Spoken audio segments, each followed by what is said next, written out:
بعد سبايا وسمداني تا سلام فالله بندگران قریشی تا سلام قریشی تا سلام بعد سبايا وسمداني تا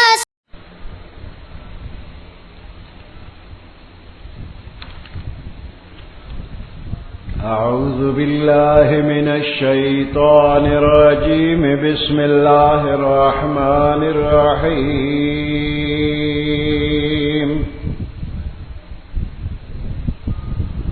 سبح اسم ربك الأعلى الذي خلق فسوى والذي قدر فهدى والذي أخرج المرعى فجعله غثاء أحوى سنقرئك فلا تنسى إلا ما شاء الله إنه يعلم الجهر وما يخفى ونيسرك لليسرى فذكر إن نفعت الذكرى سيذكر من يخشى ويتجنبها الأشقى الذي يصلى النار الكبرى ثم لا يموت فيها ولا يحيا قد أفلح من تزكى وذكر اسم ربه فصلى بل تؤثرون الحياة الدنيا والآخرة خير وأبقى إن هذا لفي الصحف الأولى صحف إبراهيم وموسى صدق الله العظيم. سورة الأعلى مكية وهي 19 آية. سورة الأعلى مكي سورة مكة مكرمة کی نازل شوی دی. نورلس پک آیاتونه دي. سبح اسم ربك الاعلى پاکی بیانوا پیغمبر علیہ السلام تا اللہ فرمائی چې تو او کم چې تا سره مؤمنان دي نو تاسو پاکی بیانوي د خپل رب. سبح اسم ربک پاکی بیانوي د نوم د خپل رب. هغه رب الاعلى چې د ټولو نه اعلی برتر دی. د عالی شان رب د نوم پاکی بیانوي. الذي خلقا هغه رب چې پیدا کولې کړی دي. خلقا پیدا کولې کړی.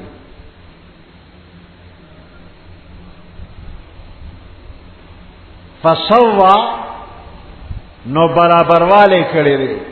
جوړې کو ټکی جوړ کو یعنی ہر شی مناسب طریقہ باندې جوړ کو. والذی قدر فهدى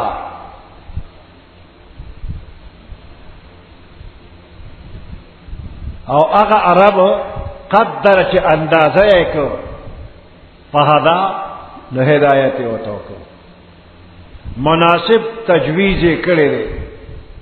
بیا وته لار خولې ده د مزاج مطابق لارې وته خولې ده. علماء فرمایي چې کله قاری دا صورت تلاوت کوي او وایي چې سبح اسم ربک الاعلى نو مستحب دی چې دې وایي سبحان ربي الاعلى. دا مستحب دی چې اوایا سبحان ربي الاعلى. د صحابه کرامو دقه معمولو چې دا صورت به شروع ک نو به سبحان ربي الاعلى په مانځه کې نه د مانځه نه غیر چې دا تلاوت کوي نو دا به وایي چې سبحان ربي الاعلى.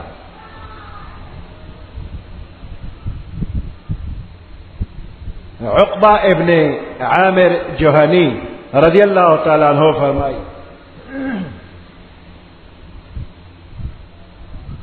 کہ کله دا سورت سبح اسم ربک الاعلى نازل شو نو پیغمبر علیہ السلام او فرمایل اجعلوها فی سجودکم، یعنی دا سبحان ربی الاعلى پخپل سجدو کې وایي. دینا مخکې سجده کې دا لفظ نو او چې دا نازل شو نو پیغمبر علیہ السلام حکم وکړي سجده کې وایي سبحان ربی الاعلى. دا خپل رب پاکی بیان کا.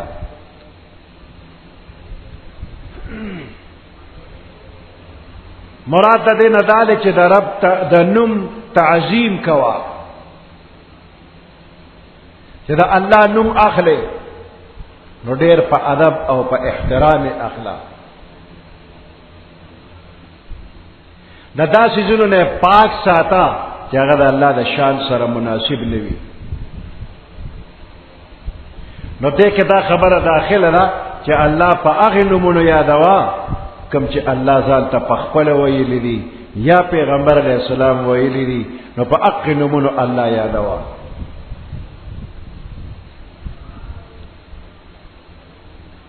او د دې نه علاوه په نورو نومونو الله ما یادوا. دارنګ په دې حکم کې دا خبره داخله ده چې کوم نوم د الله سره خاص دی هغه نوم مخلوق ته مه وایه. لکه رحمان د الله سره خاص دی، رزاق الله سره خاص دی، غفار او قدوس الله سره خاص دی. نو دا نوم بنده ته مه وایه چې د چا عبدالرحمن نومي او ته رحمانه، د چا عبدالغفار نوم دی او ته غفاره، نو د چا عبدالقدوس نوم دی او ته قدوسه. نو دا غلطی ده او ګناه ده.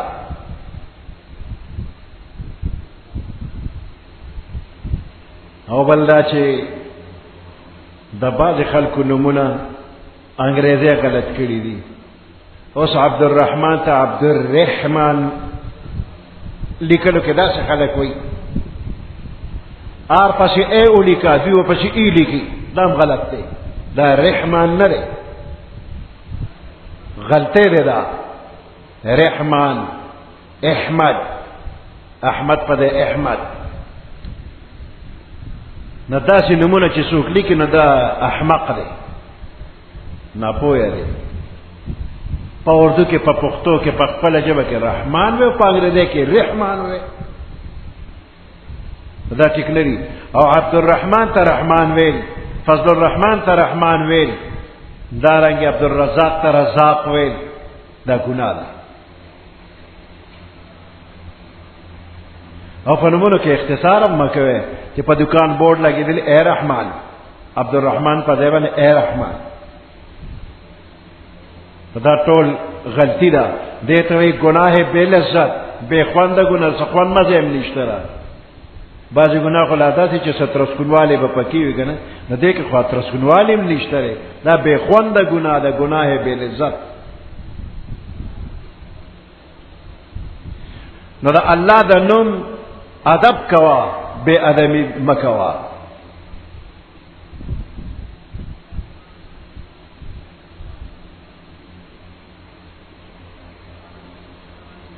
الذي خلق فسوى، اگر رب خلقا چې پیدا کولی کړی دي، فسوى نو بیا برابر والی کړی دي. د رب الاعلی صفتونه دې کې بیانېږي چې تخلیق د کائنات یې کړی دی، په حکمت باندې، په خپل قدرت باندې هر څه برابر کړي. خلقا نو دا خلقا دا د الله خاص صفت دی. خالق الله ته وایي، بل چاته خالق ویل ګناه ده.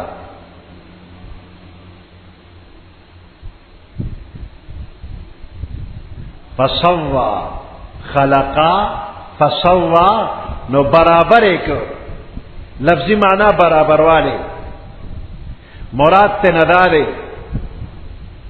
کہ ہر چیز لے وجود ورک، شکل ورک، اندامنا وضع قطع حیات پیو خاص نسبت جوڑ کو انسان و تمام حیوانات تا دا اغوی دا ضروریات و مطابق اندامون ورکڑی دی چه پاقی خپل ضروریات پورا کئی لاسون خپے گوتے پدے کلا سے سپرنگون دی چه کلون تیر شی خدا غا سپرنگون خرابی گی نا دا بنده دا گوتے بندون اوڑی روڑی چه تا تیل و گریسی ندی خوستے نو خلقا فسوا بل صفت اللہ دار چه والذی قدر فہدا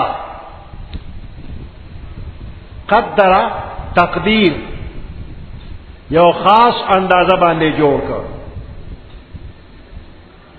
او قدر پمانا دا قضاء و دا قدر اللہ پاک فیصلہ کرے دا تجویز کرے دے مطلب دا چې د دنیا سيزونه الله پیدا کړی دي او بیا خوش نه دي پرېخي بلکې کم کار د پاره چې پیدا کړی دي هغه کار کې بیا لګولې دي هر یو مخلوق په خپل خپل کار کې لګېدلی دي مقرر ډیوټي کوي اسمان په خپل ډیوټي دی ستوري په خپل ډیوټي دي باد و باران پا خپل ڈیوٹے دی حیوانات و نباتات او جمادات پا خپل ڈیوٹے دی اری و پا خپل کار کے لگے دلے دی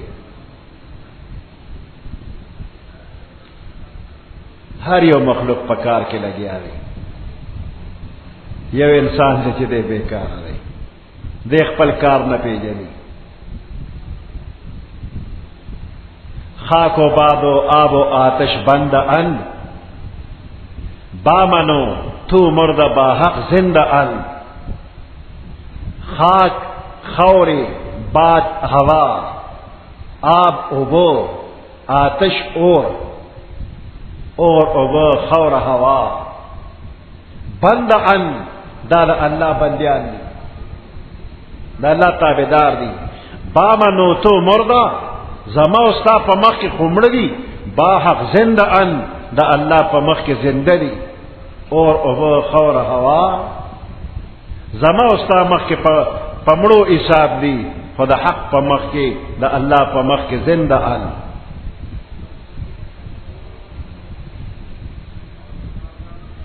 نہ اللہ پاک پیدا کر پا اندازہ فہدا نو لارے وطو خودلا ہر یو شیع پیدا کر او بیا وطا لار خولے دا چی خپل انجام تبسنگ رسے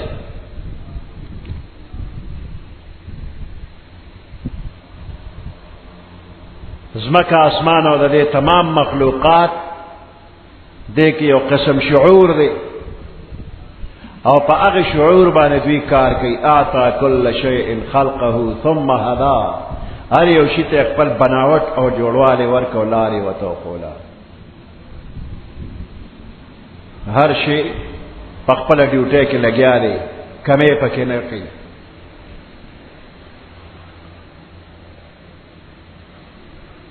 فہدا لارے ورتخولے دا کہ کم مقصد دا پیدا دے پا اغکار کی دا چلے دو لار والذی اخرج المرعا او دا رب اغذات تے اخرج المرعا کی شنکے رائستلے دا شنشن بوٹی دے پیدا کری دی فجعله غثاء احوا نبیا گرزولی دی خس و خاشاک گندخڑی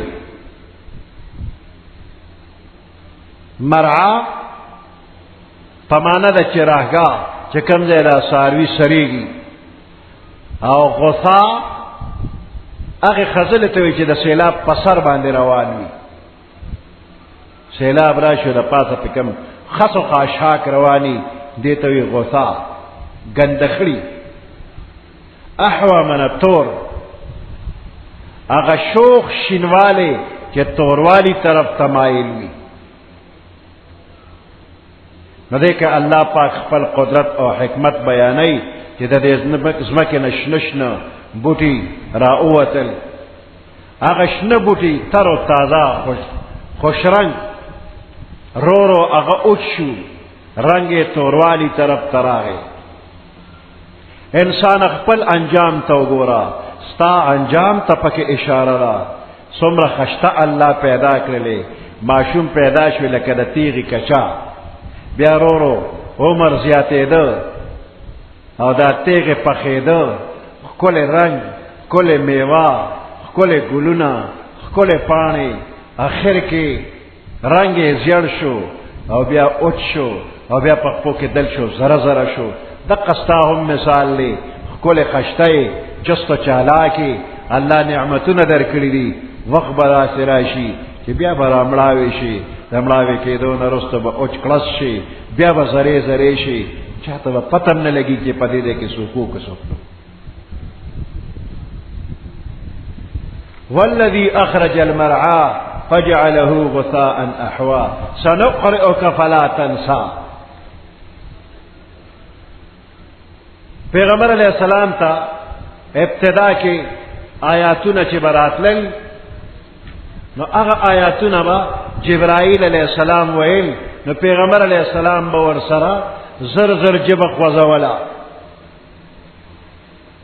نو الله وت حکم راولې لا تحرك به لسانك لتعجل به مخوض وجبت پدې باندې چې تلوار پیو کې پیادولو ان علينا جمعه وقرانه بشک زمن په ذمہ دا کار دی جمعه چې دا قران ستا په ځل کې جمع کو وقرانه ستا په جبه باندې بیان کو فاذا قراناه فاتبع قرانه چې کله درته منګللو نو ته دا قران اتباع کو صرف وخت کېږي ثم ان علينا بيانا بیا زمن ذمہواری چې پتا باندې دې بیان وکړو د دې په معنا په مطلب هم پوه شي او بل ته بیان کې لا تحرك به لسانك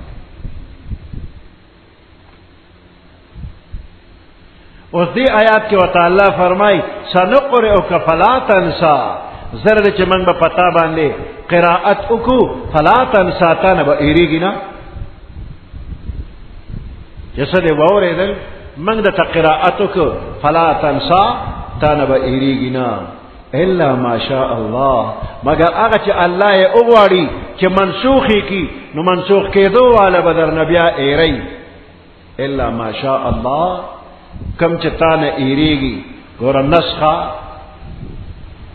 یو داسې ده چې د قران آیاتونه نازل شوي دي او داغه حکم الله منسوخ کړی دی قرآن کې آیاتونه اوسم شتا تلاوت به کې خو عمل به پنه کې منسوخ الحکم دی تلاوت به کې عمل به پنه کې لکه قرآن کې دا آیات شته چې واخذ کونډه شون یو کال پورې به انتظار کوي عدت سونه دی یو کال او پسې بیا بل آیات نازل شو چې قد کونډه شولا دا به سلور میاشتې او لسره عدت تیری نو دا سلور میاشتې او لسره دی دا ناسخ او هغه یو کال چې قران کې ذکر شي هغه منسوخ نو تلاوت به کې خو عمل به پاغه یو آیات کې په بل باندې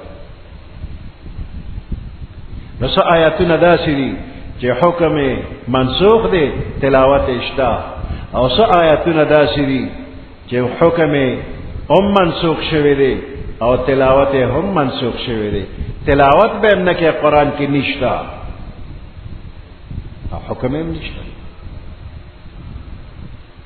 او صدا چې چې حکم اشتا خو تلاوت به نه کې حکم باندې به اوسم عمل کې خو دا آیات تلاوت مانځ کې نشي کولای لکه شادي شده زناکار سړی او شادي شده زناکار خزا دله د رجم سزا ده په قرآن کې دا آیات شته نه، خو حکم یې اوسم شته.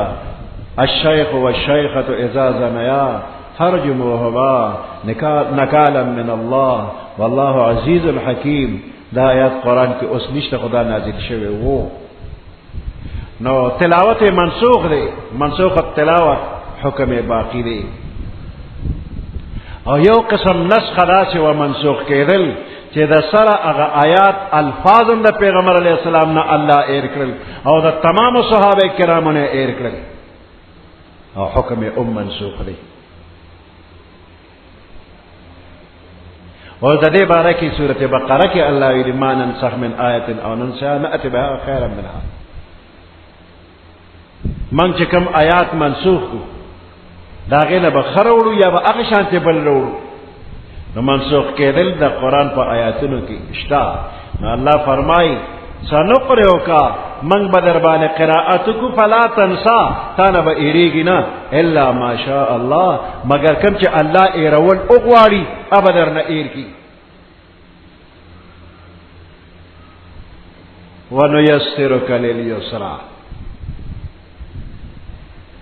زرد چې من به تا آسان کو، آسانتیا تا شریعت تا به تا آسان کو.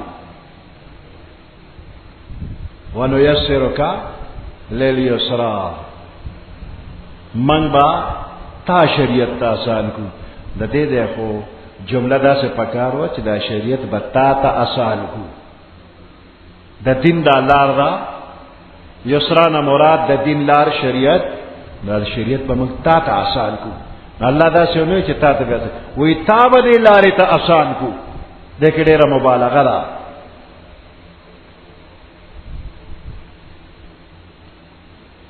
یعنی د پیغمبر علیہ السلام مزاج دا سے جوړ شوی دی، خو چې سکه نو بس په قرآن عمل کوي. لاس پو اندامونو ته جبه ته اړو بل شي راځي نه بغیر د قرآن نه، په ټول قرآن. نو مادي طور باندې الله پیغمبر علیہ السلام دا سے جوړ کړی دی چې شریعت د پیغمبر علیہ السلام طبیعت جوړ شوی دی. د شریعت په ډانچه کې په قالب کې دا سے برابر دی کہ ذرا بر فرق پکی نشته دی. بیا تعالی فرمای فذکر، نصیحت کوا. ان نفعت الذکرى، کچر نصیحت فائدہ رسی نو نصیحت کوا.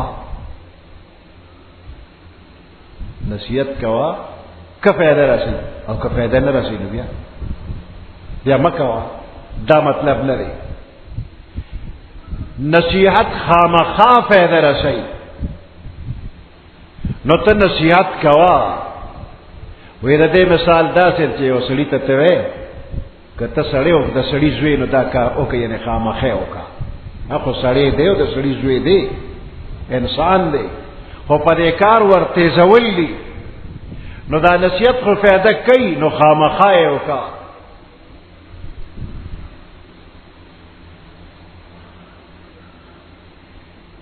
د نصیحت او د تبلیغ فائدہ من کېدل یقیني دي.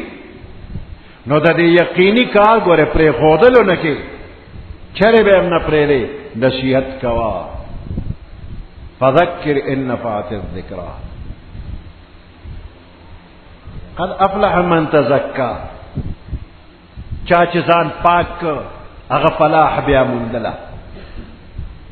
تزکا د زکات نه چې واخلې پاکواله معنا ده د مال پاکواله، نو دا کې دی شي او د خپل نفس تزکیه نه هم مراد کې دی شي. تزکا مفهوم عام دی، کدا مال زکات وی او کدا بدن زکات وی. صفائی ایمانی اخلاقی تزکیه پکې عمده او د مال زکات پکې عمده.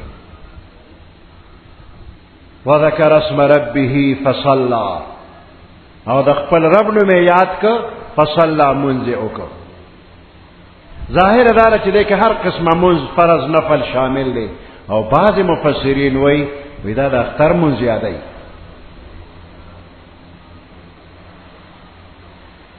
وذکر اسم ربه تکبیرونه وویل، فصلى بیا منځ وکړه،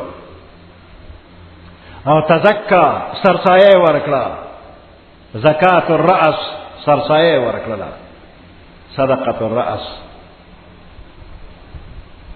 بل تؤثرون الحیات الدنیا، تاسو د دنیا د ژوند ترجیح ورکړی دا، آخرت هم پرېښی دی، دنیا هم غوره کړې ده.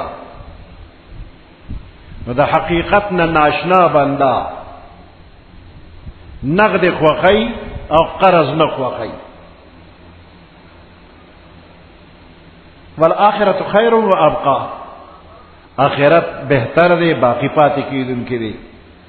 ګوره په دې دنیا کې که یو خشته بنگله ده، ډېر عالیشان محل دی، او بل خواته یو کچا کور دی، او یو سړی د دې دواړو مالک دی، او تا ته وایي چې یا سړیه دا خشته بنگله درله درکړم چې یو کال به پکې اوسېږي او بیا به راته خالي کې، او که دا کچا کور درله درکړم چې تر عمر ستا دی او ستا نه په ستا د بچو دی.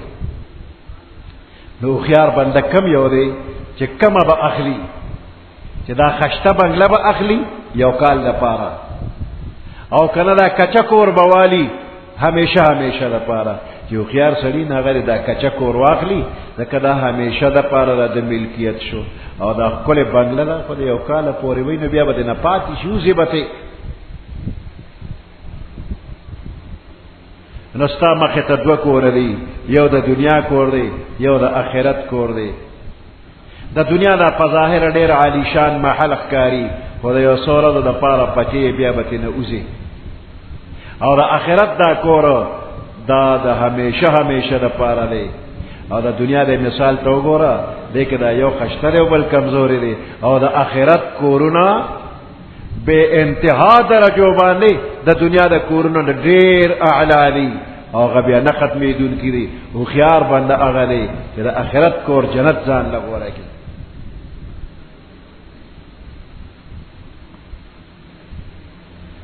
سبح اسم ربک الاعلی الذی، پاکی بیان کده نوم در رب خپل، اغا رب ستا اعلی چه اغا اعلا او برتر دی، الذی خلق فسوا، اغا رب ستا چه پیدا کولی اکل نو فسوا نو ٹک ٹک پیدا کولی اکل برابر اکل، والذی قدر فهدا، او اغا رب ستا قدر چه اندازه کو، فهدا نو بیا ورت ہدایتو کو، تقدیری ورللی کلی دی، بیا د تقدیر مطابق په دنیا کې را وستلی دی او ژوند یې ورکړی دی.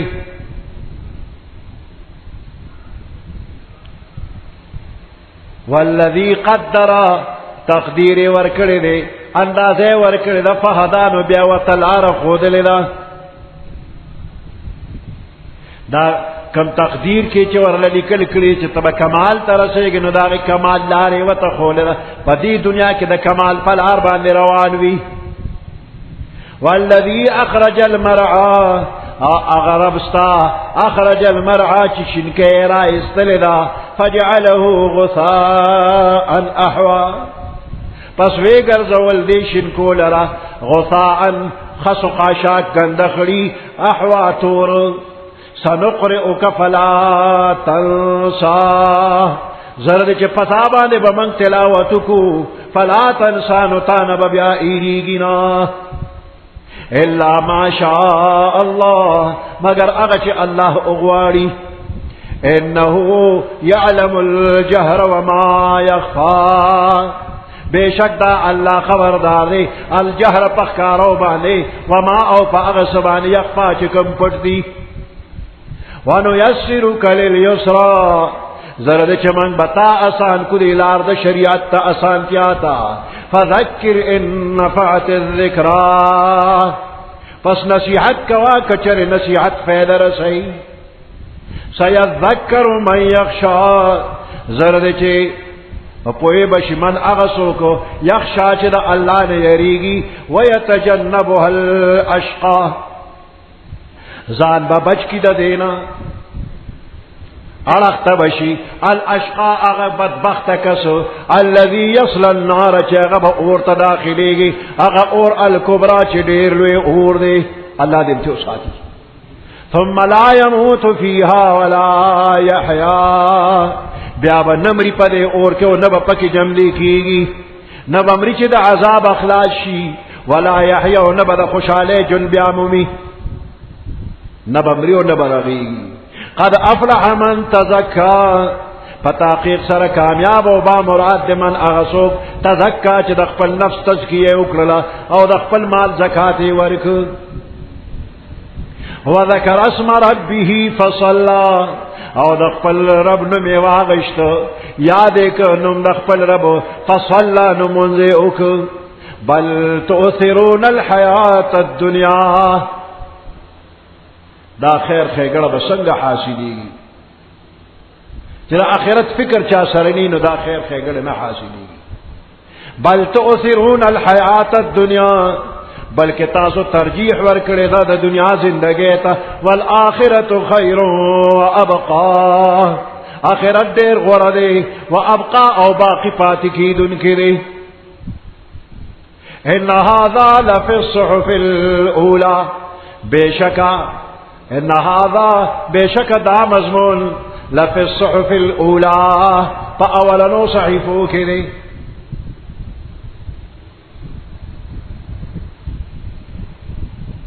لفی الصحف الاولى پخوانو صحیفو کې دا مضمون ذکر شوی دی. صحیفه پخوانه د چاري صحف ابراهیم و موسی، هذا موسی علیہ السلام صحیفه دی، دا ابراهیم علیہ السلام صحیفه دی. د ابراهیم علیہ السلام په صحیفو کې سو ابو ذر غفاری رضی الله تعالی عنہ فرمایي چې ما د پیغمبر علیہ السلام نه تاسو کو چې د ابراهیم علیہ السلام دا صحیفه څنګه و سو پکې ورته وی چې پاره کې مثالونه او عبرتونه ذکر شو. مثال په تور دا خبره و چې یو ظالم بادشاہ دی، الله وته مخاطب دی، د مخاطب دی، اے بادشاہ ما په خلکو باندې مسلط شویا، مغرور بادشاہ، ما تا له حکومت دی له نو در کړي چې ته د دنیا مال لا جمع کړي، بلکې تعالی می اقتدار دې د پاره در کړو چې د مظلوم بر دعا ما ترا اون رشي، ځکه زما قانون داري چې د مظلوم دعا خیره رد کو منا، اگر کاغه کافر وي نو ما خو ته دې له د خلکو بادشاہ کړي نه وي چې ته مال لا جمع کړو، د مظلوم آه دې نوري، مظلوم ما ته آه کوي، ما ته مظلوم آه مرا پرېدا. دا یو مثال دی.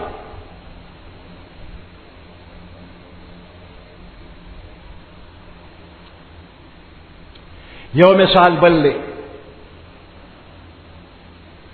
عام خلق تا اللہ فرمائی وی عقل من بندہ دا دا کاردار چی دا خپل وقت درے حصی کی، یو حصہ کی دا خپل رب عبادت کی، پا یو حصہ کی دا خپل رب سرا مناجات کی، راز و نیاز خبر اتری کی، او یو حصہ کی خپل عمل حساب کتاب کی چی ما سکڑی دیو سبکو با.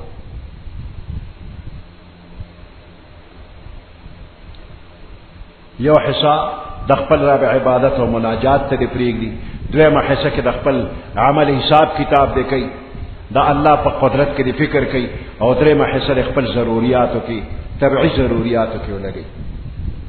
بیا فرمای عقل من هغه دی چې د خپل زمانه د حالاتو نه واقف شي او خپل مقصدی کار کې ولګيږي، د خپل جبه حفاظت کوي، کومه خبره چې کوي پاغه باندې عمل کوي، خبر کمی او کار زیاد کئی.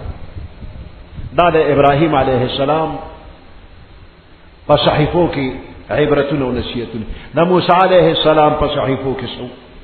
ابو ذر رضی اللہ تعالی عنہ فرمائی کہ ما عرضک کہ دا موسیٰ علیہ السلام صحیفوں کی سو ویراتیوی چی آگئی کی خوبس عبرتون یو عبرت پا کدارے چی تعجب دے پاگ سڑی چی پا مرگی یقینشتا بیا دے سنگا خوشحالی کی، بیا تعجب د پاره کس باندې چې تقدیر باندې ایمان لري بیا څنګه دې غمجن او عاجز کیږي، او تعجب په هغه سړي چې دنیا او داغه انقلابات ویني، عروج او زوال ویني، دې په دنیا څنګه مطمئن کیږي، او تعجب په هغه سړي باندې چې د آخرت په حساب باندې یقین وي، دې عمل څنګه پرېږدي. ابو ذر رضی اللہ تعالیٰ عنہ وی چې بیا می پیغمبر علیہ السلام نے تپوس کو چې هغه صحیفو کې سشي داسې شته چې تا ته په وحی راغلي دي؟ وی پیغمبر علیہ السلام فرمایل قد افلح من تزکا وذکر اسم ربه فصلى در اخره پوری اولسل ودا د ابراهیم علیہ السلام او د موسی علیہ السلام په صحیفو کې.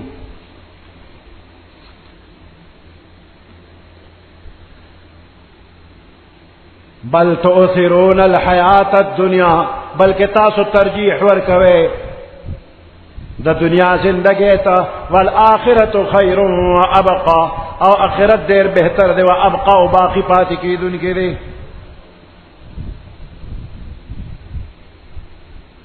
ان هذا لفی الصحف الاولى، بے شک دا مضمون پا اولنو صحیفو کی دے، صحف ابراہیم و موسیٰ، جو صحیفی دا ابراہیم علیہ السلام و دا موسیٰ علیہ السلام دی.